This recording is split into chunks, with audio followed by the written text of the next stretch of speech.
Let's see here. First things first, you need a new identity. Going around telling people you're from somewhere beyond the stars won't do, now will it? How about saying you hail from beneath the earth instead? As the Conrian saying goes, venturing out into the universe and down into the abyss are the same in that both are braving the dark unknown. Well, I'm a visitor on this planet, so I'll follow the rules. Ah, splendid. That saves me quite a bit of trouble. Let me offer you a piece of advice in return, although it might not be what you want to hear. I know the pursuit of strength is important to you, but taking a moment for yourself every once in a while is never a bad idea. Ignore her existence for too long, and there will come a day when you can no longer hear her voice.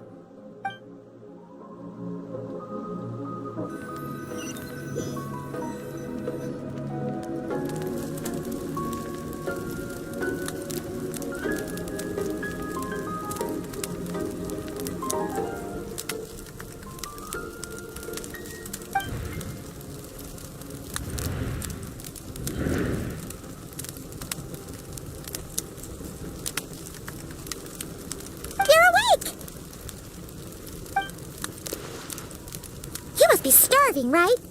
Ta-da! A barbecue feast just for you. Of course you are. That's why Skirk and Paimon got this all ready for you. Dig in before it gets cold.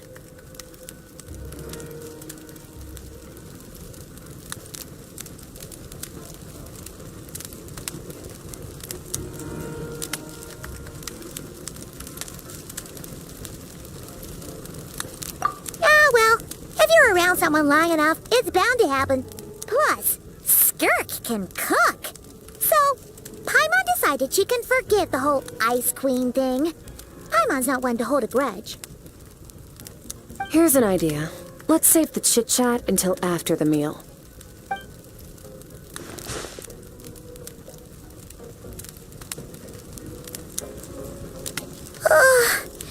So full. Okay, it's Paimon's turn to sleep now. Wake her up when it's time to go.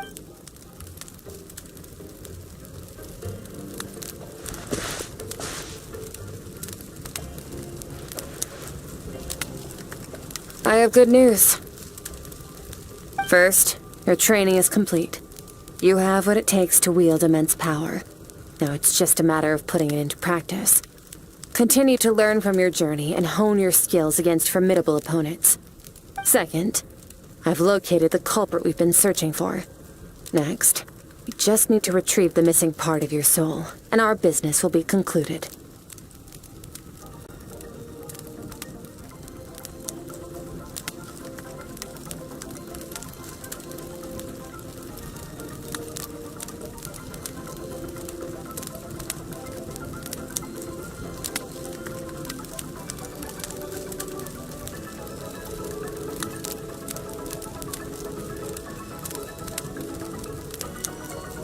When Ajax trained with me, he once told me he was bursting with questions.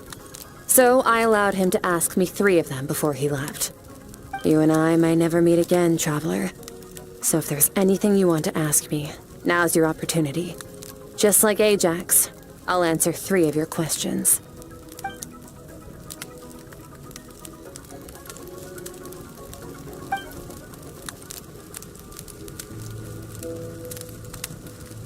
Okay, not the angle I was expecting. What makes you ask that?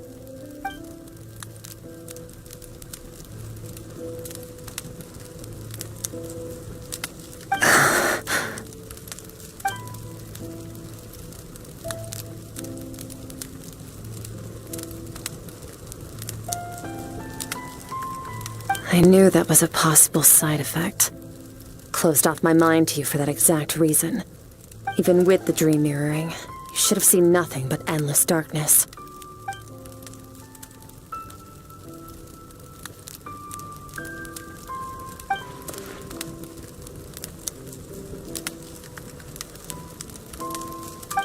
Whatever. Must have been a flaw in my execution. I shouldn't be too surprised. Due to some recent circumstances, my self-control has been lacking as of late. Since you've seen what you've seen, there's no reason to hide the truth.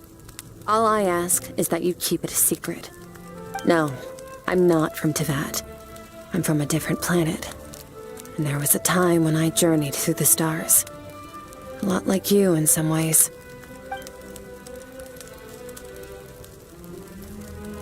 No, we're different in that respect. You're influencing the fate of this world.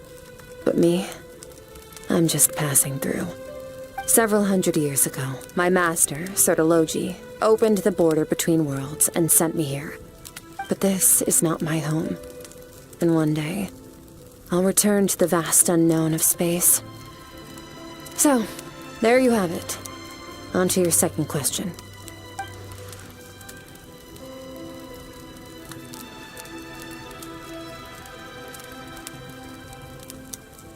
To become stronger. For certain reasons, I need to bridge the power gap between me and my master as quickly as possible. But first, I need to understand the source of his strength. To do that, I need to follow in his footsteps, walk the path he once walked, and somewhere along the way, I'll find out how to defeat him. That is my sole focus and purpose. Okay. You have one question remaining.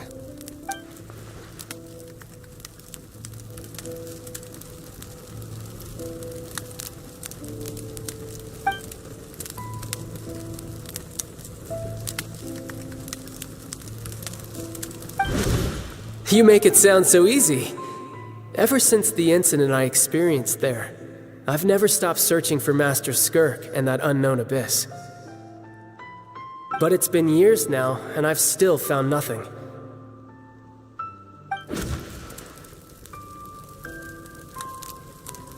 Well, your last question?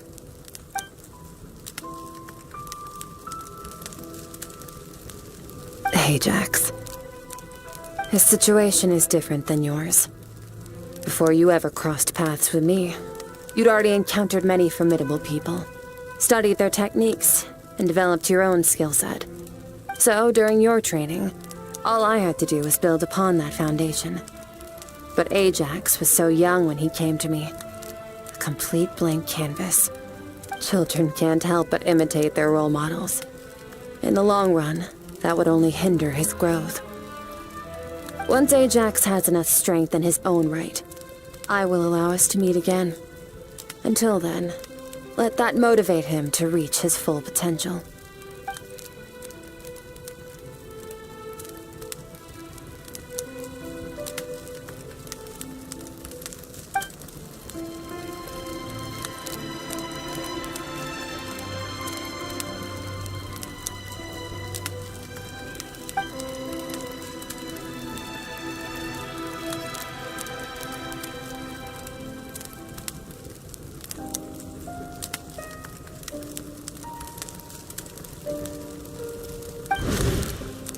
Unlike you, I have no desire to establish a connection with the world. The weak and the lowly have no right to remember me. They're lucky they only have a few missing memories to show for it.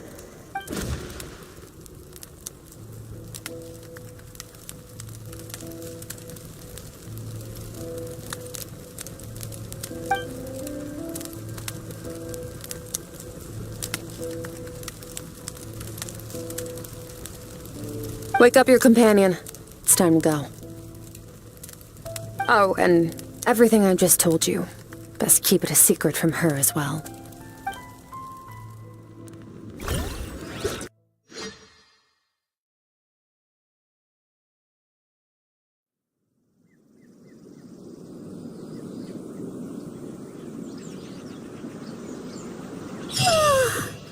Time to go. Oh, finally. Where are we headed? Just follow me.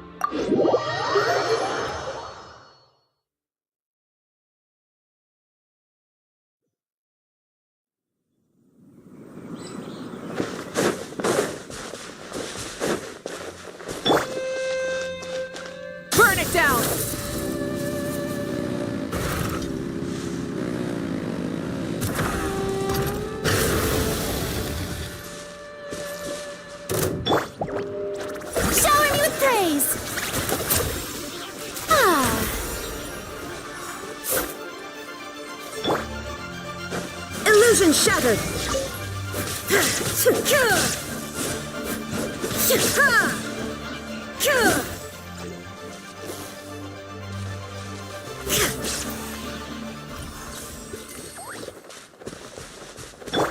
I swear by my sword!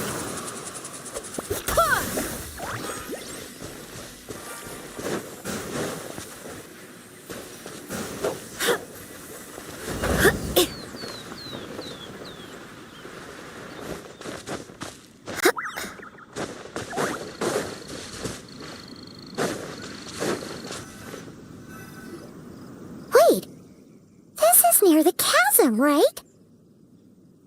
Yes. If we enter from here, we'll be able to reach that place from your dream. You have some experience with abyssal domains by now, but still, this is someone else's territory. Best to proceed with caution. Don't worry, Paimon's an expert at hiding behind other people for safety. Oh, but, that means you need to stay safe, traveler. All right. Remember your training. Time to put it to use.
Mine to wield.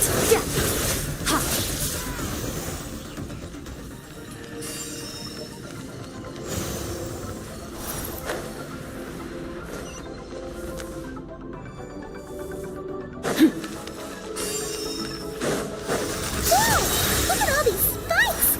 Careful, don't get hit! You know what? Paimon's just gonna float behind you. You got this.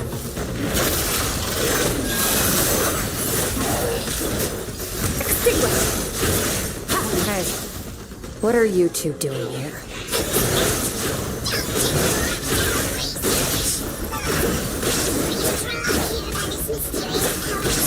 Dusty, like an abandoned house. Let's press on.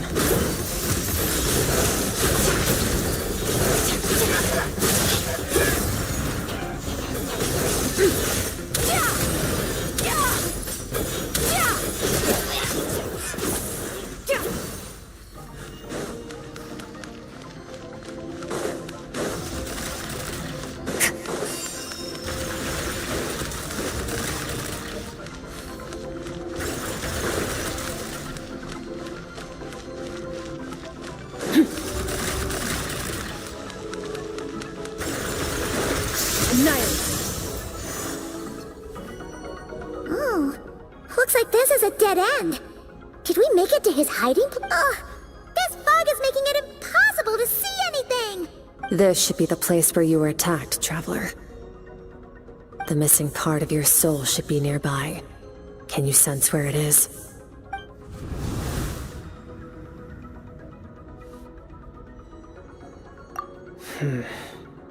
Our opponent must have covered his tracks just in case.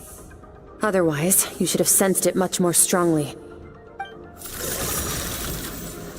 Hold on! Look! The spikes are Stay calm. Let's hold back a little. Give our enemy some wiggle room so we can see what we're dealing with.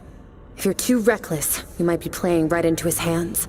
Our enemy took part of your soul for a reason. It's likely he integrated it into his attack somehow. If we're smart about this, we can track it down.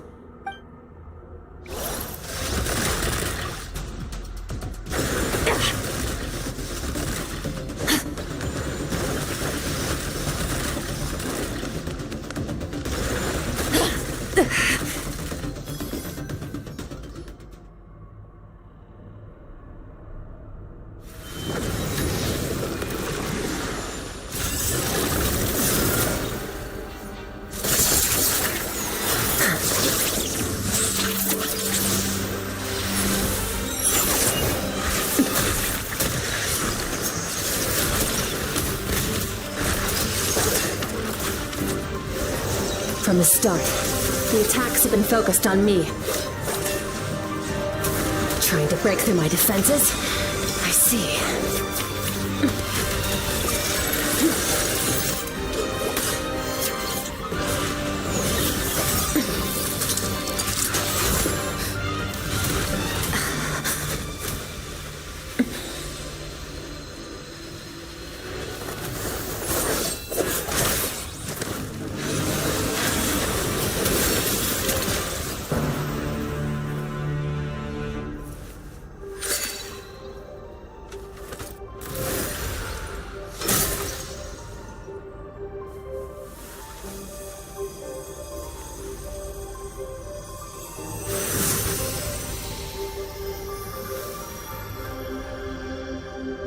There. I got it back. Traveler! Skirk! What happened? It looked like Skirk just got...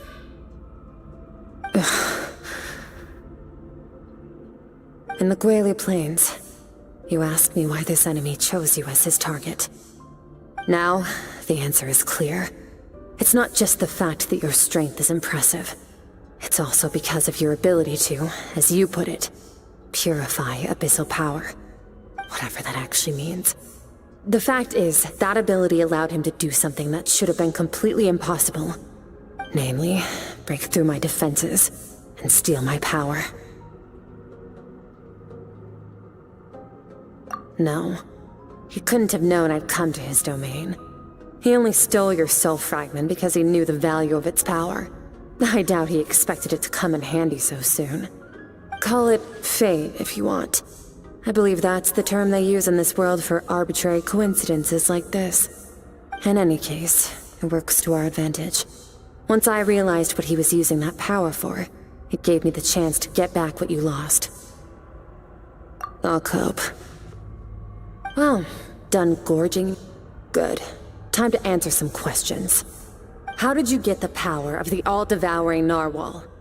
The all-devouring narwhal? Oh, of course! Paimon knew that spike thing looked familiar. It looks just like that narwhal's horn! I highly doubt you acquired that power through your own strength. Tell me I'm wrong. You're desperate enough to scour the land for god remains and whatever vestiges of power you can find. That alone proves you wouldn't be able to defeat a creature like that. Which leaves one possibility. You know my master, the Foul, Sertologi. The Foul? Who dares call him Foul?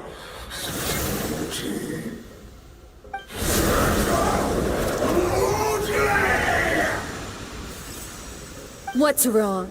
Bit off more power than you can chew? You're struggling to hold a basic conversation. Just a little longer.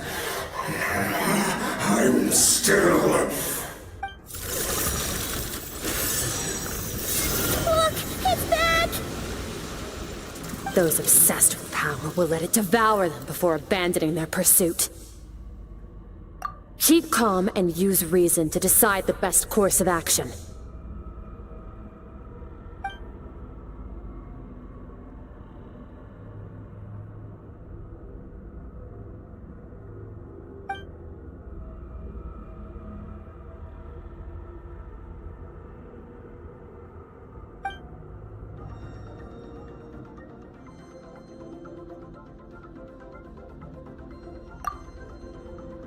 Wise decision.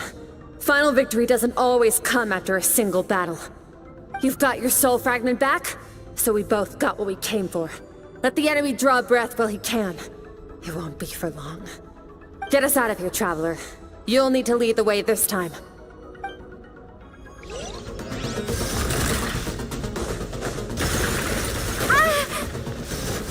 Skirk, is your shoulder gonna be okay? The wound is minor. It'll heal in no time. You should focus on getting out of here alive instead. Uh-oh! Falling spikes! Run!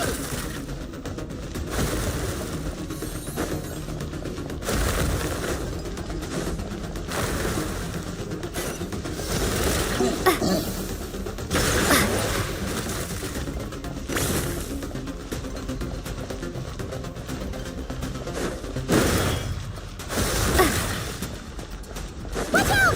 Looks like this place is about to collapse!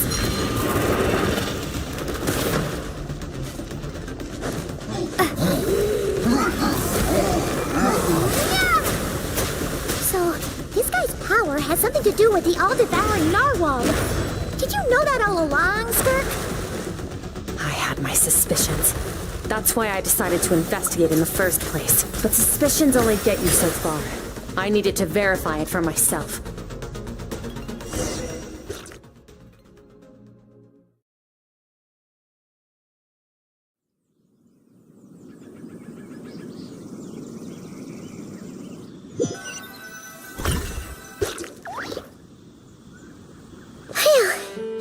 Oh, I should be safe here, right?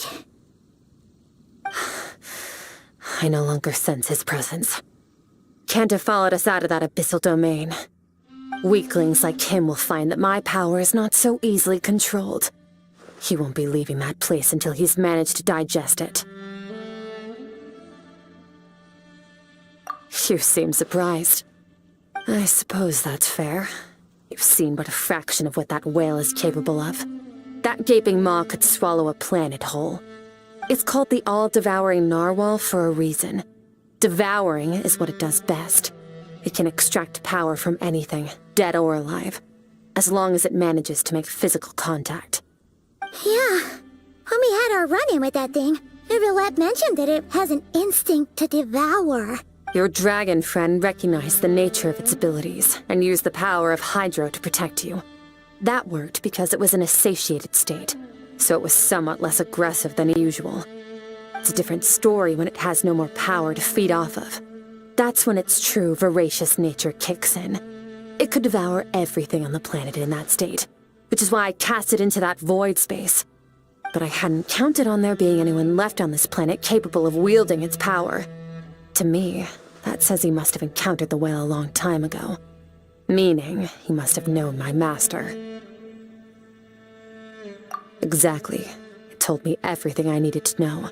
Hence why I said we both got what we came for. And I believe that brings our transaction to an end. Now that you're whole again, you can get back to your own journey. I'll handle the rest of this situation myself. No way! We can't leave now! Something was stolen from you because of us! We have to help you get it back!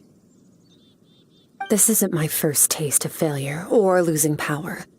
When you fall, you get back up again and become stronger. That's how it is. But what if that monster finds you before you're all better? Plus, how are you gonna get home? It's not like you can just go swoosh and open a door to the abyss again. Not without your full strength. So, sticking with us for the time being doesn't sound so bad, does it?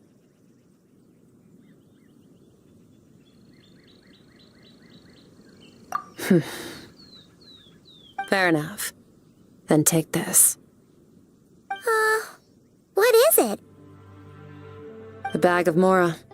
Nothing in this world is free. I know that much. I'll leave the planning to you. Hurry up and decide where to go. We shouldn't linger. We should take Skirk somewhere she can rest. But where?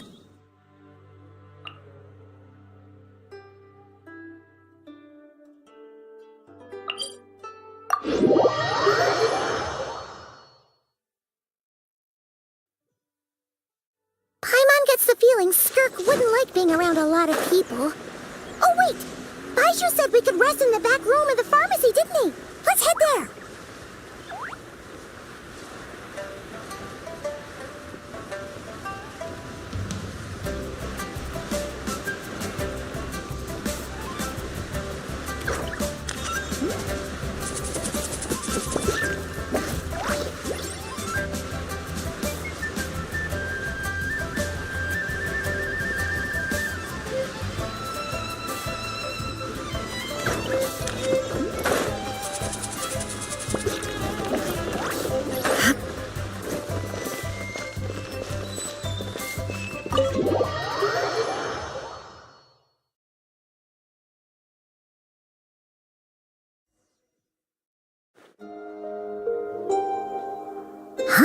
This bag from Skirk has a ton of Mora in it. Does she have a job or something? Wait, no. After what we saw at Wamin Restaurant, that seems impossible. Can you imagine? It would... I'll be collecting my paycheck now, boss. Oh, sure thing. Wait, who are you? Have we met? Can't hold a job if you make everyone forget about you. So, what did you do to get all this Mora? Claimed some buried treasure, took care of a few monsters that were causing trouble. Nothing untoward. It's safe to use. Ah! You heard all that? A sonorous voice like yours is hard to miss. I wouldn't be surprised if the sound of it traveled to the nearest mountaintop. Then, did you by chance happen to hear Paimon's little, joke earlier? You mean when you called me Frosty the Lavender Melon?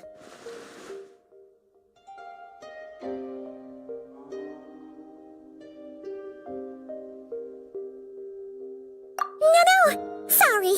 Paimon totally misspoke just now. She didn't say that at all. It was, a Paimon lookalike. Yeah, she's a piece of work, that one. Always impersonating Paimon and giving people weird nicknames. Okay, fine.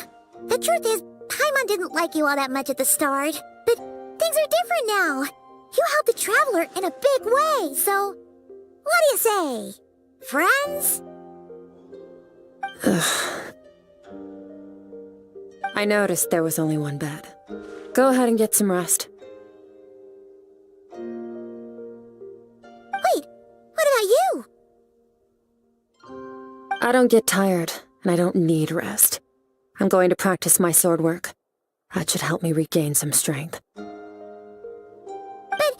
your shoulder... Hey, don't just leave! Whatever. Let her tire herself out. She'll come back eventually. Let's get some sleep, Traveler. That comfy bed is calling, Paimon.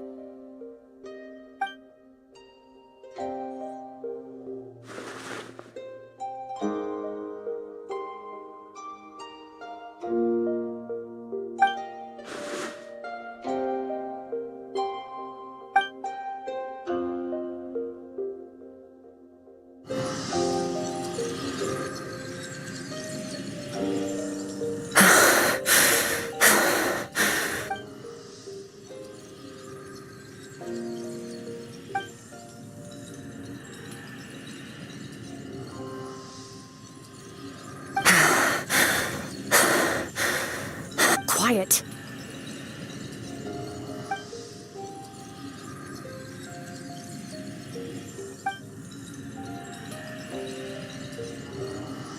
Do you even remember how many of us perished in that fire? How many bodies were left to rot on the scorched earth? Yet you alone live on. Keep your gaze fixed on your blade. You don't deserve to rest. Run, Skirk. Run! Only death awaits us here. Keep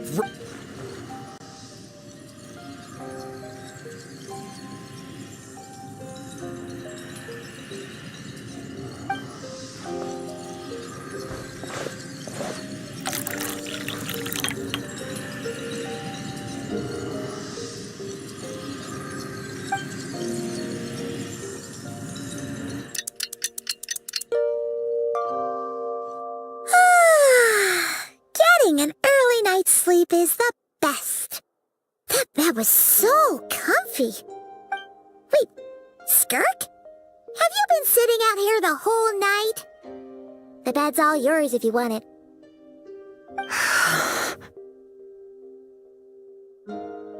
About 60%.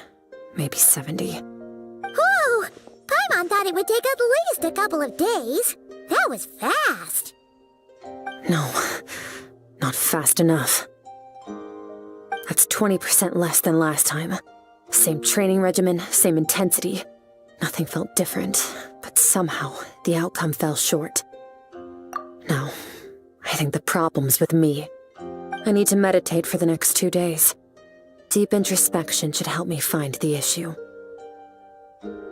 Ooh, sounds intense.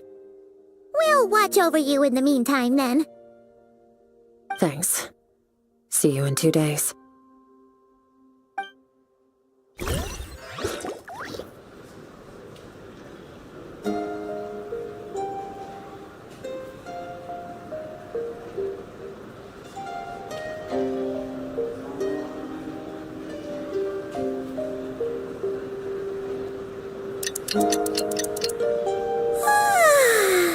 Morning!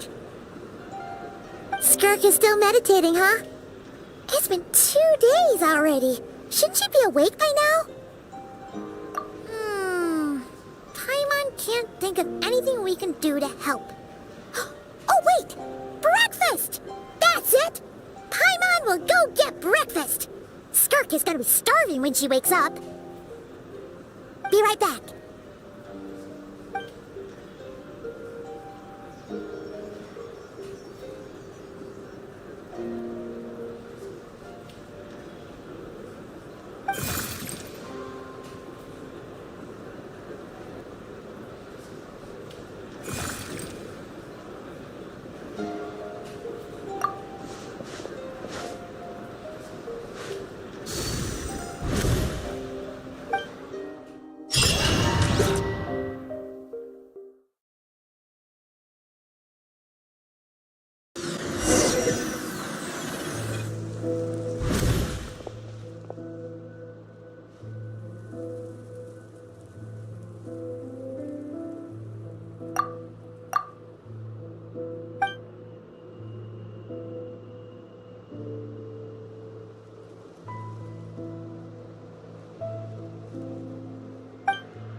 That's right. This is Skirk's inner world. Think of it as the threshold between the soul and dreams. This isn't your first time here, but what you remember is probably a space covered in darkness. I only managed to illuminate a small portion for you back then. Actually, it's my first time talking to someone like this. I only managed to break free and bring you here because the injury weakened her power. I guess that's why I can speak again, too. Call it fate, if you want. I think that's the word they use in this world for lucky coincidences like this, right? Now, before I take you to her, I gotta ask.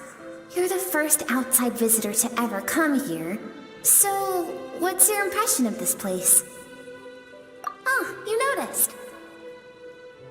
This river represents Skirk's strength. Strength accumulates over time. It is the summation of a person's lived experience. So this river is where all the fragments of Skirk's life should converge into a single stream of memories and emotions, flowing forward as one. But as you can see, this river has been severed numerous times. It's because Skirk doesn't like who she was in the past, and all she sees reflected in the river is a disgraceful shadow of who she was. She cuts through water and rock with the sword of reason, severs her connection with the past, and begins anew. You must learn to shut out all the pointless emotion. Crush the self that makes you weak and become master over your physical form. This isn't my first taste of failure or losing power. When you fall, you get back up again and become stronger. That's how it is.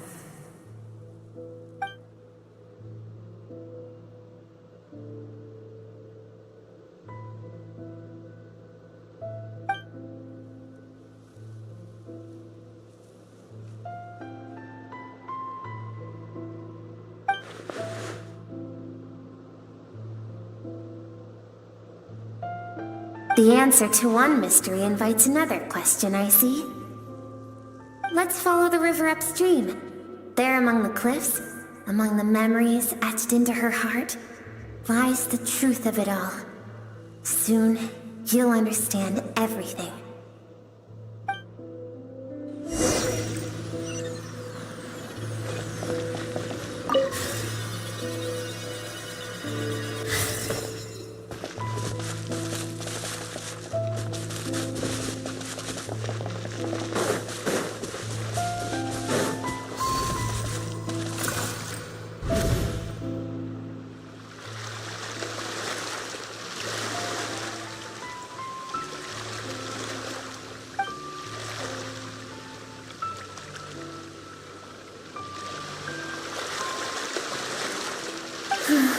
I've always thought that, even when falling leaves don't come from the same tree, they can still form bonds of kinship when they meet. Like meteors, you both made a journey through the stars. Both travelers who have landed on a planet that is not your home. Yet, when she first noticed your presence, although she hesitated for a moment, she still chose to walk away. And different is...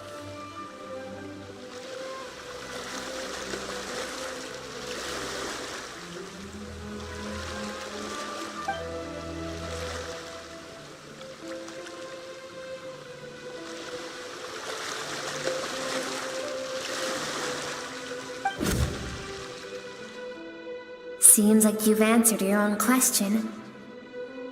Skirk sees herself as a trespasser in this world. She's made a conscious choice to avoid altering its path. But the reason for that decision stems from events much earlier on in her life. Let's keep going. It's still a long way to the source of the river.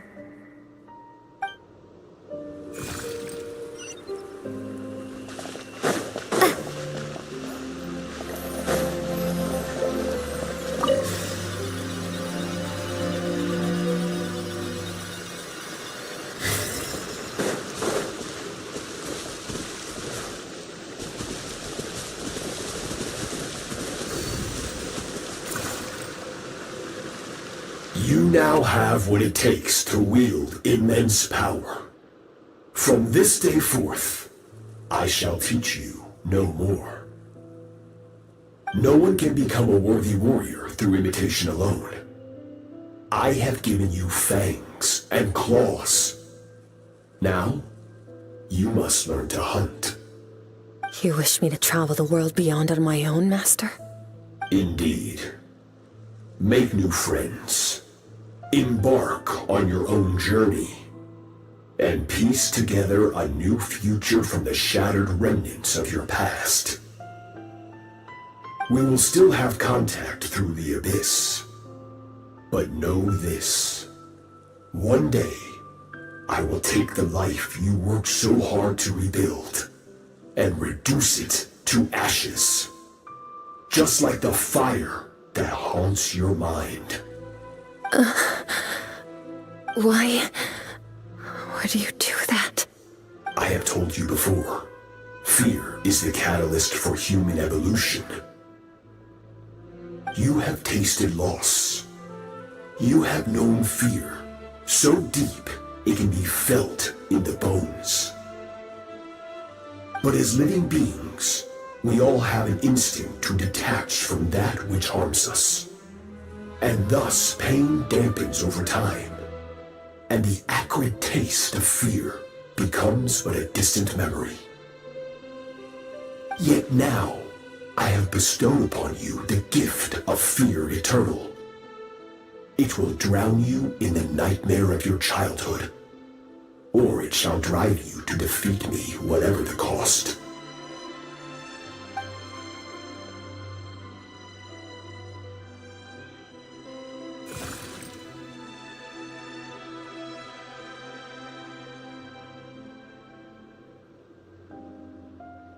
That is what Skirk's master, the foul Sertologi, looked like at one point in time.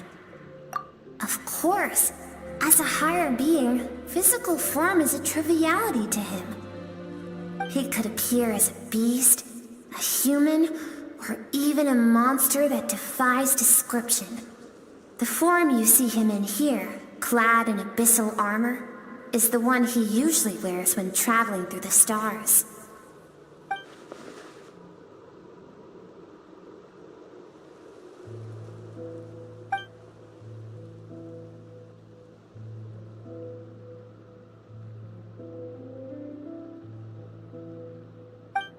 For certain reasons, I need to bridge the power gap between me and my master as quickly as possible. But first, I need to understand the source of his strength. To do that, I need to follow in his footsteps, walk the path he once walked.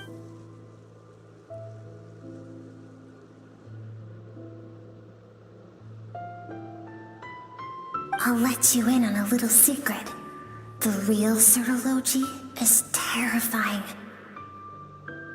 The scope of his power is impossible to understand until you experience it firsthand. It is absolute, the power to crush all things.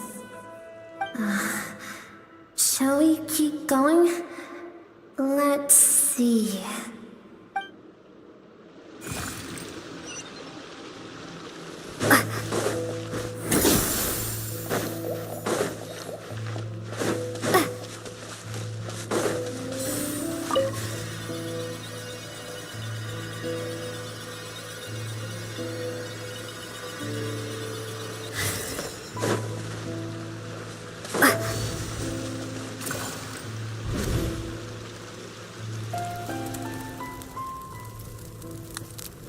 We've made it quite a ways already.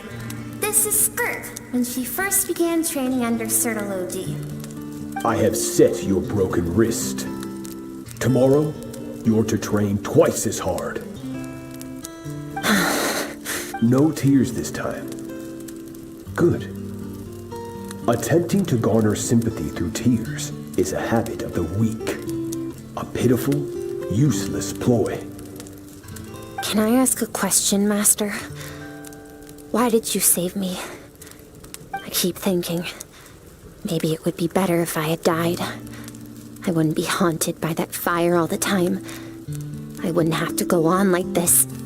I saved you because I have a plan for you. It has been too long since I fought a battle that demanded my full strength, and I hunger for it. Every so-called genius and prodigy I have faced has crumbled like sand underfoot. Before me, even fate. So, I will teach you everything I know. Train you by whatever means necessary, in the hope that one day, you might surprise me. But I don't want to draw my sword against you, Master. What you want matters little. Among the boundless sea of stars, the cries of the weak are but faint murmurs that disappear into the void. You of all people know that well. Yes, Master. From that day forward, all she knew was grueling training. And after some time, her talent bloomed, and she gained It was not that human emotion disappeared from her heart, but that reason came to dictate.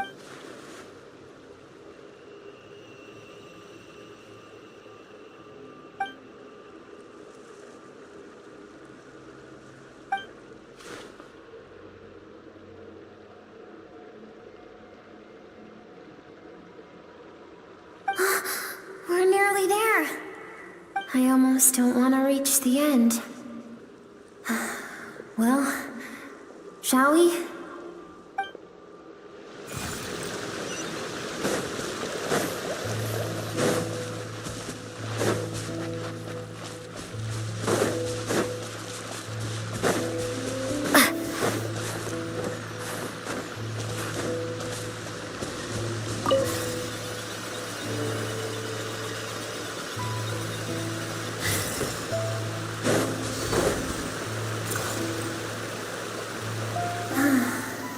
These are Skirk's happiest memories. What a simple and carefree time it was. Wisps of clouds dotted the sky. The sun bathed everything in gold. This is Skirk's homeland. She was so curious about everything as a child, always skipping school to go exploring instead. There was so much to discover. The treasures at the bottom of the sea, the secrets beyond the stars, and that merchant ship packed with adults. It was a spaceship. When it arrived, the people that disembarked wore smiles on their faces and spoke of friendship. They claimed to be merchants from a neighboring planet, looking to establish trade. Skirk's parents, her relatives, her neighbors, everyone welcomed the newcomers with open arms and allowed them to explore the planet. To them, the visitors, no one had any idea of what was to come. Several months later, an army of unknown origin arrived without warning and carried out a ruthless campaign to destroy everything and everyone on the planet. Skirk had skipped school that day, like so many times before, so she was not caught in the immediate wave of destruction. But when she came home that day, only fire and ruin awaited her. Countless people cried out to her for help. People she knew and loved. Friends and relatives. The little girl who lived next door. The shop owner with the bad leg. The bad-tempered teacher she had made fun of just that morning. Their lives were discarded like worthless trash as the fire consumed one life after another. Skirk was helpless. All she could do was run. And so she did. She kept running until an unexpected figure crossed her path. If Sertology hadn't been there in that moment, the fire would have claimed her life too. And there she would have remained, left to rot in the scorched earth, with no answer as to why any of this was happening. Because she and her people were seen as a threat.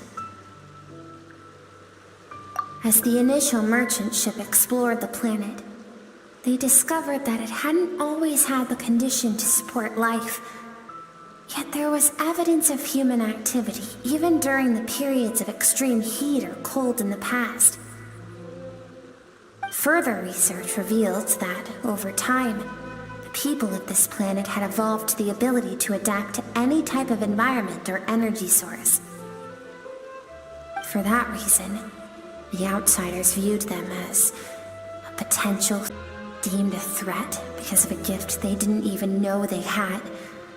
Perhaps it was their own innocence and kindness that doomed them. If those with power get to decide good and evil, then all you can trust in is the sword in your hand. And so, before death could claim her, she ran. She ran and never. No one wants to relive their most painful moments. Well, that brings us to the end of the story. Skirk is waiting over there. For both of us. Let's go to her. It's time to fulfill my purpose.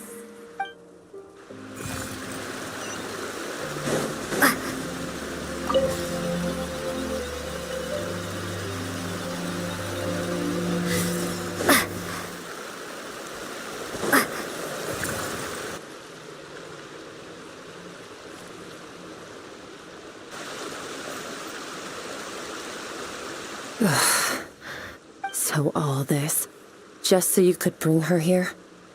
I have things to say to you. Well, to me. I want someone to witness our reconciliation, even if it takes an argument to get there. Her suppressed emotional self. The version of herself she keeps locked in the recesses of her mind, stifled by reason. All those rejected impulses, those discarded aspects of your past selves, they are a part of me now. I am who you used to be. Someone you have refused to face for too long. So, I came to face you instead. You're wrong. I've faced you all along. And that's exactly why I keep you locked here. Your existence makes me weak. Moments of joy and longing are when we are most vulnerable. Don't forget, it was a penchant for goodness over reason that doomed our homeland in the first place. The vastness of the universe renders everything insignificant. Our feelings most of all. Even so, learning from the mistakes of the past doesn't have to mean erasing everything. Strip yourself of your so-called weaknesses, emotions like kindness and empathy, and what makes you any different from the ruthless soldiers who slaughtered our people? The difference is that I'm doing what is right, what is necessary. I allow you to exist, but with limited freedom. That is the greatest kindness I can offer. I have shouldered everything you couldn't carry. I rose above the numbness and emptiness, and it was cold, unfeeling reason that brought me this far. It made me who I am. It made me strong. That is the problem. I want to shoulder those things together. On the grand scale of the entire universe, maybe our feelings are vanishingly small, but why should that mean they don't matter? Emotion gives warmth to the cold expanse of space. It gives meaning to the world around us. Think back to those nights of gazing at the stars, those afternoons of exploring the unknown. Think back and let them grant you peace. A brief respite from the pressure you put on yourself.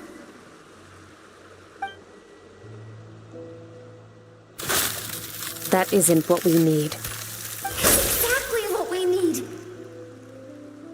Aren't you curious about why recovering your strength has taken longer than normal this time? Finally, you get to the important part. That is the only answer I came here to find. And look around. Look at your inner world. You cast aside your dreams and curiosity, and in doing so, you lost your original motivation. You severed all connection to who you used to be, so you can no longer draw strength from your past. Now, the only things driving you forward are fear and survivor's guilt.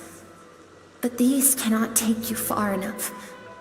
And so, this river, the source of your strength, grows more polluted by the day. And do you think that means I should seek help from a weak little thing like you?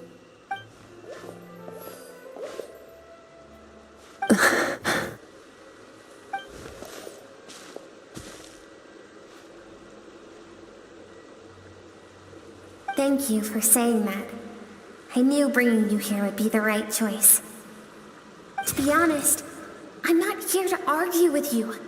This isn't about who's right or wrong. And in fact, I agree that in order to make it through the wake of that tragedy, we had to distance ourselves from the pain through But what is right at one point in time isn't always right forever. I know you will never forget that fire. I know the fact that you were the sole survivor fills you with guilt. And I know that among the voices that haunt you, mine is there too. Because deep down, you know that you didn't turn out to be the person you wanted to be. All those unfulfilled hopes are like knives to the heart. And I don't want you to hurt anymore. So even if you can't accept me, I hope, at least... I keep thinking, maybe it would be better if I had died. I wouldn't be haunted by that fire all the time. I wouldn't have to go on like this.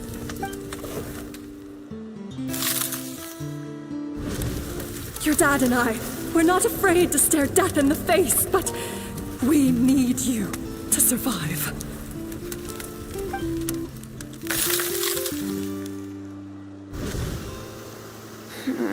I'm sick of being a kid. There's so many amazing things out there, and I'm ready to see them all.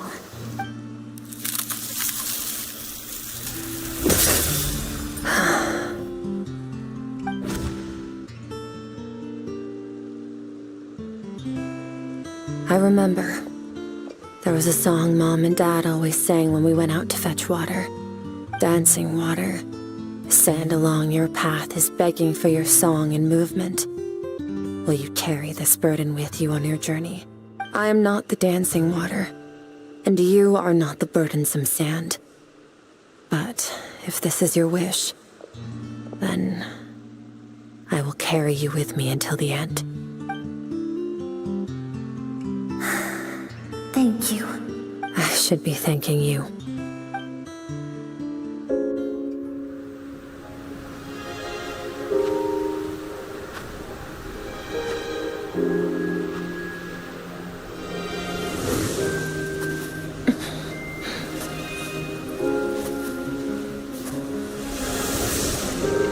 Run, Skirk, run! Remember, leave no one alive! Heed my words, Skirk. Let fear take root in your soul. Did you survive? Why was it only you? Skirk, did you become a positive light in this world?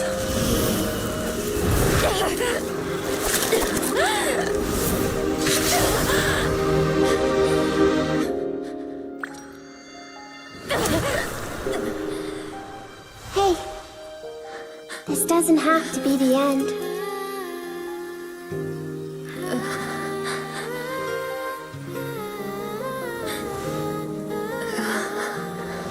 Life is a gift.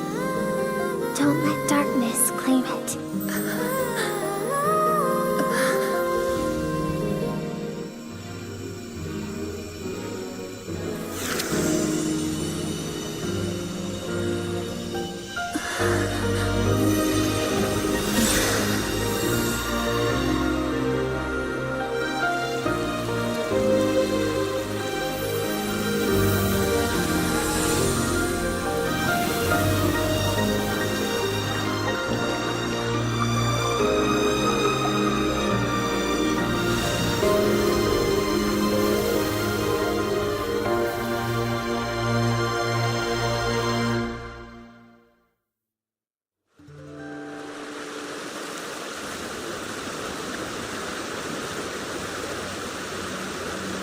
So, you saw my memories then. I once asked my master if survival of the strongest was the law of the universe. He said no. But in a world without order, those with no moral boundaries tend to be the ones who survive. That's why, after hearing his answer, an idea came to mind. An idea that, one day, I would create a new world order. One in which there would never be another tragedy like that fire. One in which power was not the law of the land. But that means I must defeat him. Because my master, Sertalovji, is, at the core, a defy, yes.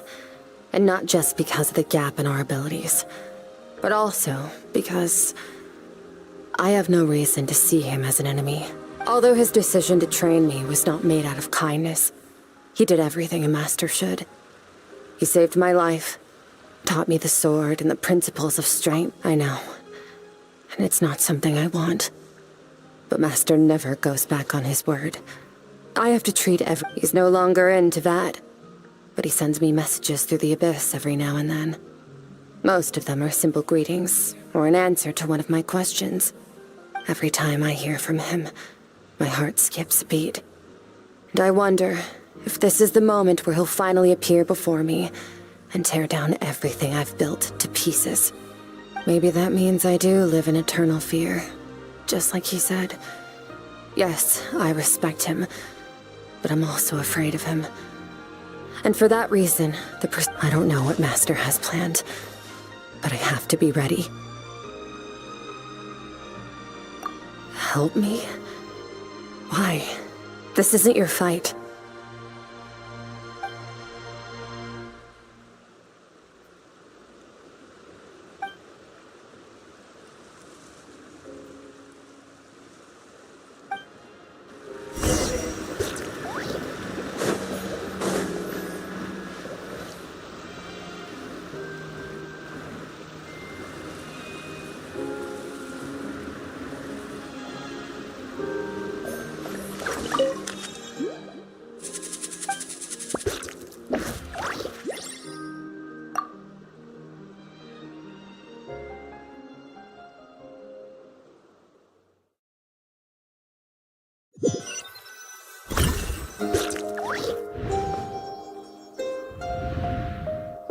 Oh, you're finally awake! Honestly, Paimon was gone for like 2 seconds and then she comes back and finds you're both okay, right? What does it look like?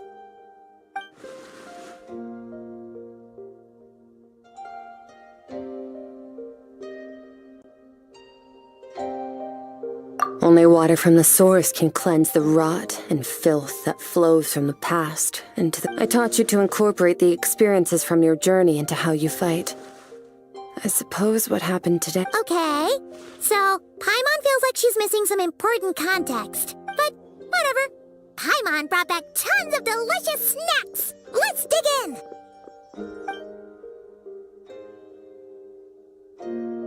All right. It's about time we finished what we started. We're gonna deal with this thief for good, right? This time, I'm not going to tell you to hold back. But having digested even more power in the meantime, he's going to be tougher than before. The good news is, we have no reason to pull our punches this time. So, let's go. Same place as last time.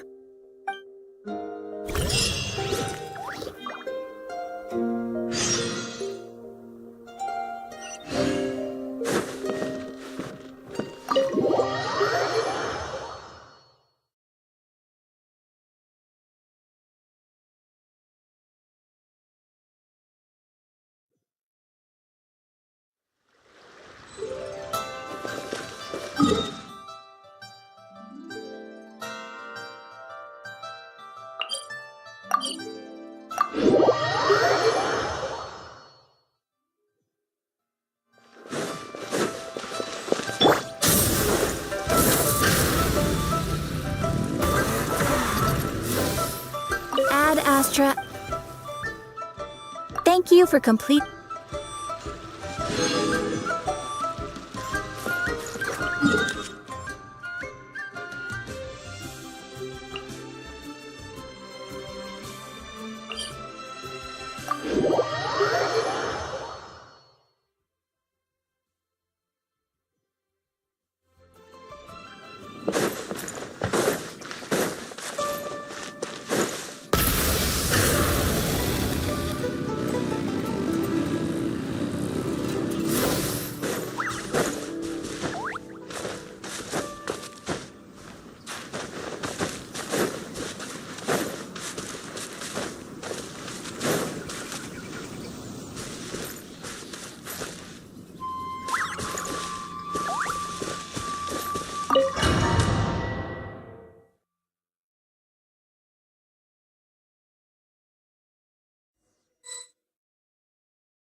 Wait, isn't that the form the all-devouring narwhal changed into?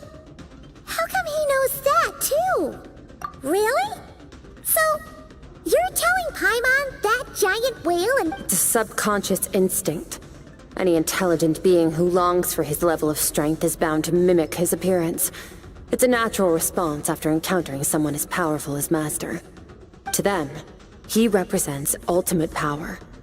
We know the person before us has encountered Master, and we know he stole a portion of my power. So it's not surprising that he would assume this form. Okay.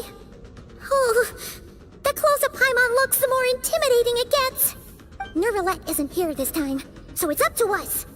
He won't have the nerve to steal again after we're done with him. Let's teach...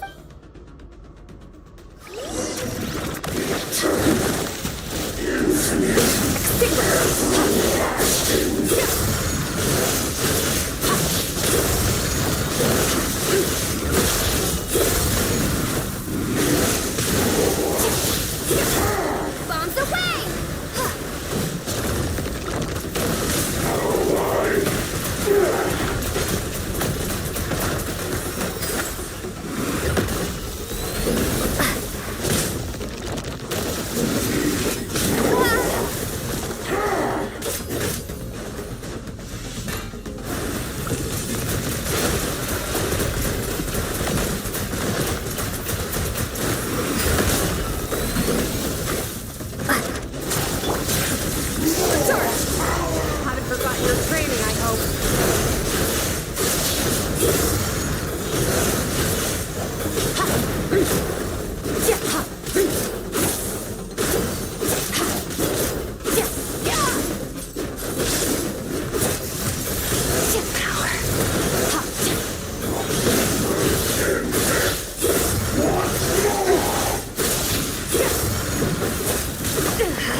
Haven't had enough of my power.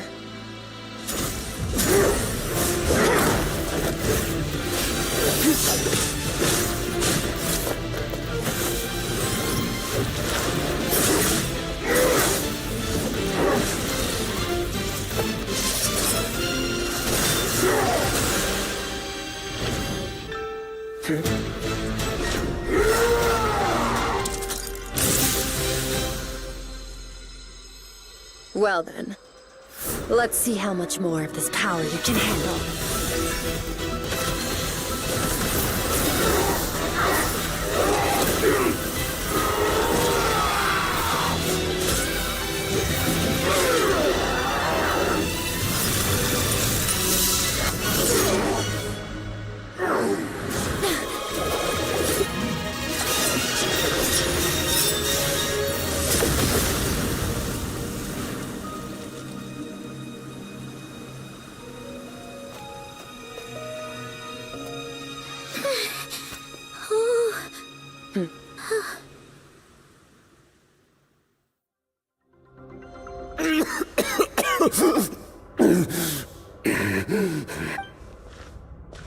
Well, have you come? You saw that my body was at its limit. So, you deliberately channeled your power into me, knowing that it would destroy my shell from within. Such power, such keen battle instincts. So you must be... Skirk, Sertologi's disciple. How long has it been? How long has he been away from Tevat? Hundreds of years. Hundreds? Sorry, it's a lot to take in. I should introduce myself. I am Skofnungar, a friend of your master and one of his followers. This is the first time I've heard your name, Skirk.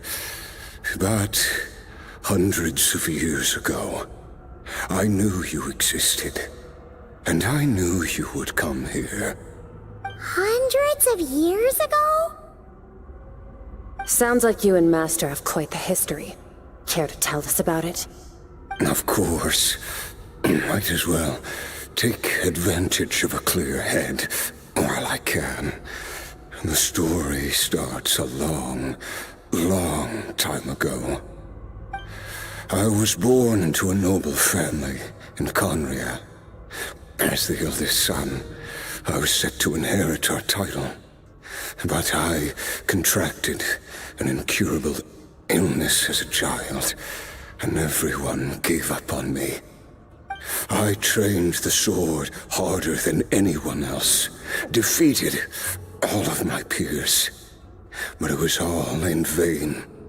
When other people looked at me, all I saw in their eyes was pity, or a strange glee in my misfortune. Even my parents were just waiting for me to die. Over time, my heart hardened, and I became aimless. That was the point where I met your master, Sertologi. We were similar in age, but different in background. He was born in prison, the son of criminals who had been sentenced to death. He spent his childhood wandering the streets, facing more criticism than the literary works in the Universitas Magistrorum. Yet, he always wore a smile on his face, as if kindness and malice were one and the same, and he could not see the difference. I still remember what he said to me when we first met. You need to fight to survive. Even if it's a losing battle, it should light a fire under you. How can you sit back like this and go down without a fight? That does sound like something he would say. He was the first to acknowledge that I was worth something, and he inspired me to keep going. When we sparred together, it was the first time I'd actually felt the thrill of combat. When I was 10, he stole forbidden research materials and managed to cure my illness. It was like there was nothing in this world he couldn't accomplish. When it came to the human form, he was always intent on pushing the boundaries of possibility. But somewhere along the way, I fell behind. My talents were nothing compared to his, and at some point, I realized he had pulled so far ahead, I was too embarrassed to even ask him to spar. After his grand endeavor was successful, he sought me out and said to me, "This planet no longer holds anything of interest to me, so I'm leaving. But first, I have an offer. I can use a power I have just refined to break the curse of immortality for you." Your death was once what we worked so hard to prevent. But the immortality you now face is a different kind of pain altogether. I'll pass. Immortality doesn't sound so bad to me. Since I can't die, it means I have an infinite amount of time to get stronger. Maybe I'll finally catch up to you one day. And we can spar like we used to. Are you sure? I cannot say when I will return. Your body, or rather, your soul, might not be able to withstand this curse. All I can do is try. After all, a wise man once told me, people need to fight for their own survival. Wise indeed. Nevertheless, if you grow weary of the pain of immortality, and wish to experience a good sparring match before you wither away, seek out my disciple. Disciple? Never thought I'd hear that word coming from you. Nor I. But Vedifenir said I was destined to find a disciple out there in the universe, and bring her to Tibet. You know as well as I, Vedifenir's prophecies are never wrong.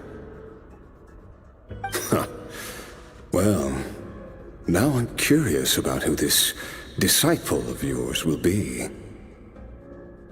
All Vedifenir said was that one day, the stars shall bow in her honor.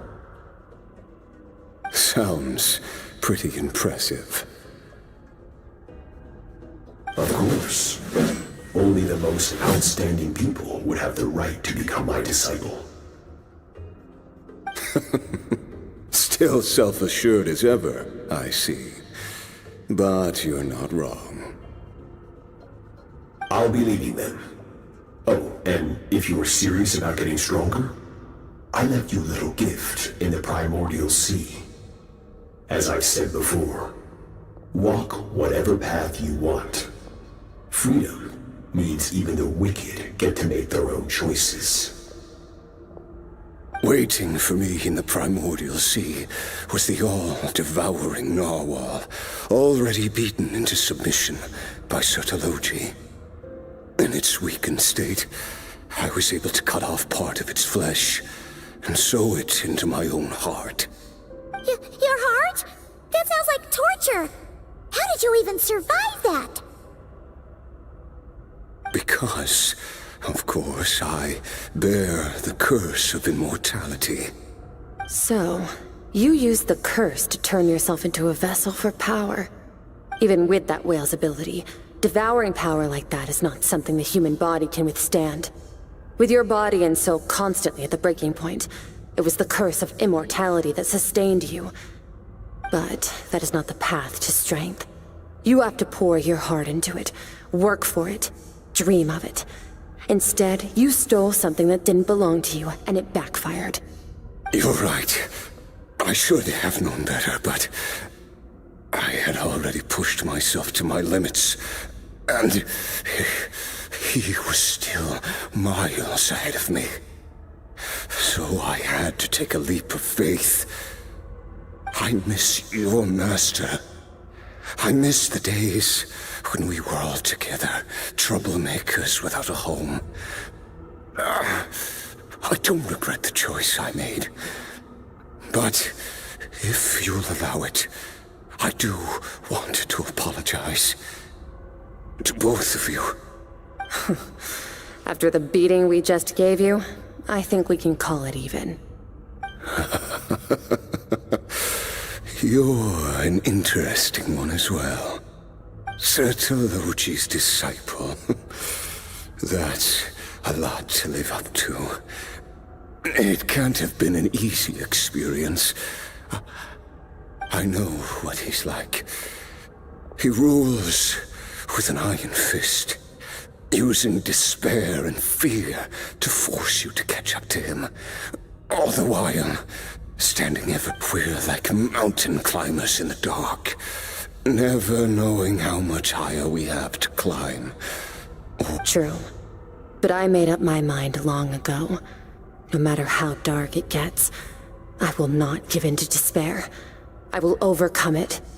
Besides, after hearing your story, I suspect what Master really wants is not a battle that demands his full strength, but rather a defeat without regrets. Oh?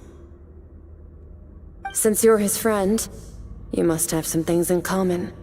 The first time we came here, when you stabbed me through the fog and stole my power, I felt no emotion coming from that spike. But when you had to devote all your strength fighting me just now, I could feel joy and passion emanating from your blade. It was the joy of a researcher discovering the truth of the world. The joy of an artist uncovering a temple of wonders. Interesting. I'm certain I didn't express those emotions outright. Yet you were able to read them from my blade, like a glimpse into my inner world. You're right. That battle brought me an unbridled sense of joy. And my... Exactly. I think Master also craves a battle like that. One where his opponent forces him to use all his strength, unlock the extent of his potential, and transcend his own limits. A battle to end all battles. After which, all can come to an end, including, perhaps, his life. For that very reason, good and evil are meaningless to him. He has one purpose, one goal: to complete himself. It's one of the secrets to his strength. Perhaps you're right. Perhaps that is his call. What a battle that would be. Oh, to witness such a... Are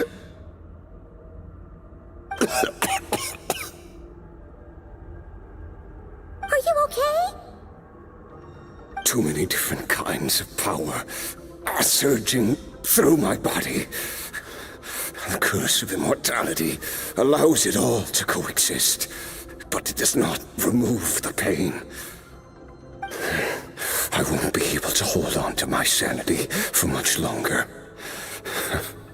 What a shame. I would have loved to witness that battle. Sertologi once offered to free me from this curse. Now, I must ask that of you, Skirk. Can you release me from the pain? I can, but not through death, if that's what you were hoping for. It's not a suitable punishment for your crime. As an alternative, I can take your consciousness, along with all the power you've consumed, and smash it to pieces. The impurities will dissipate, and under the curse of immortality, your mind and body will regenerate. When that process is complete, you will be back to who you were before, no longer tortured by powers you can't control. But it will be a time-consuming and painful process. The decision is yours to make. I accept. And who knows? Perhaps I'll wake up in time to witness your great battle with Sertologi. I have faith that you'll be able to stand against him one day. Though I know it'll be a long and arduous road. If we are climbers in the dark, it appears the dawn has finally broken for me. But your ascent continues.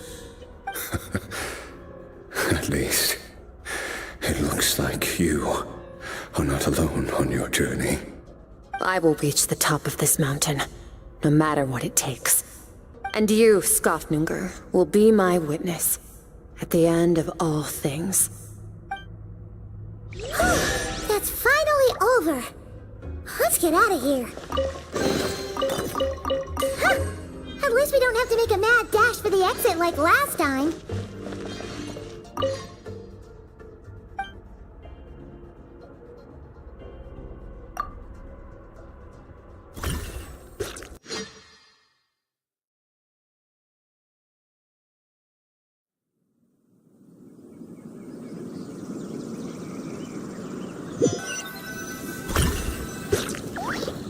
We did it! Ah, been a few days, but it feels like forever. Once again, we've proved there's nothing we can't overcome. We're just that awesome. Wow, you sound even more confident than usual. Guess you really have become stronger. Today sure went by fast. It's night already.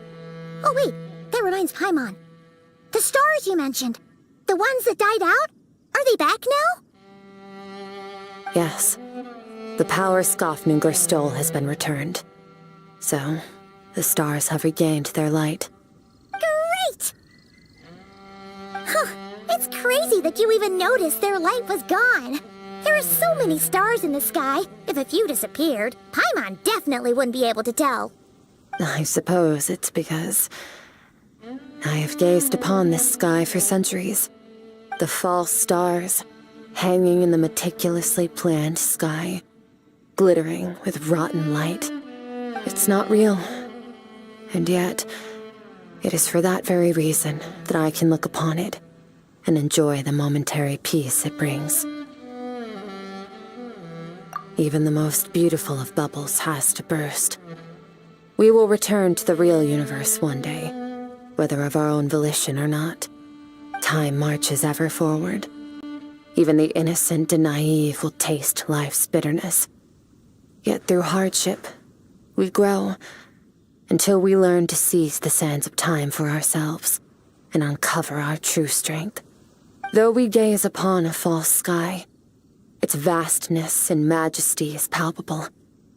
One can only wonder, what is it going to take for kindness to reign supreme in the vast expanse of the universe?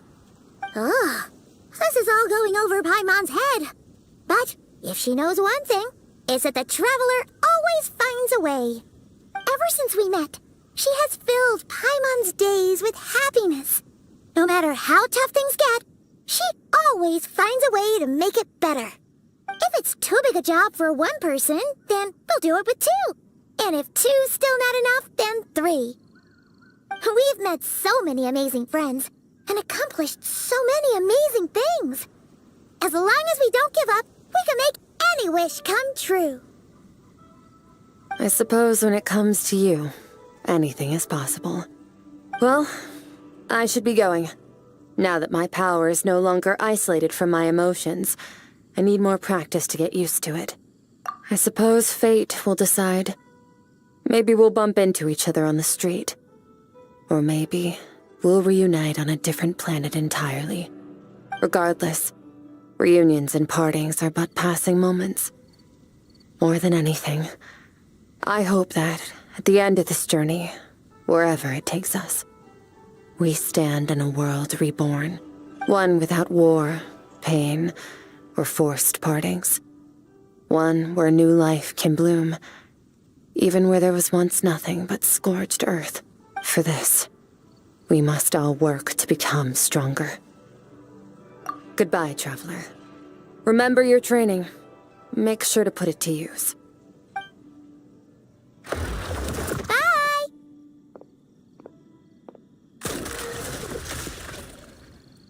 Is it just Paimon, or is she being nicer than before? We definitely count as friends after all that, don't you think? Hey, what do you think about camping here tonight? There's nothing quite like sleeping under the stars.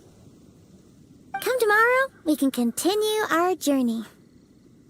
Oh, and since Paimon treated you to that super nice meal at Wanmin Restaurant, it's about time you returned the favor.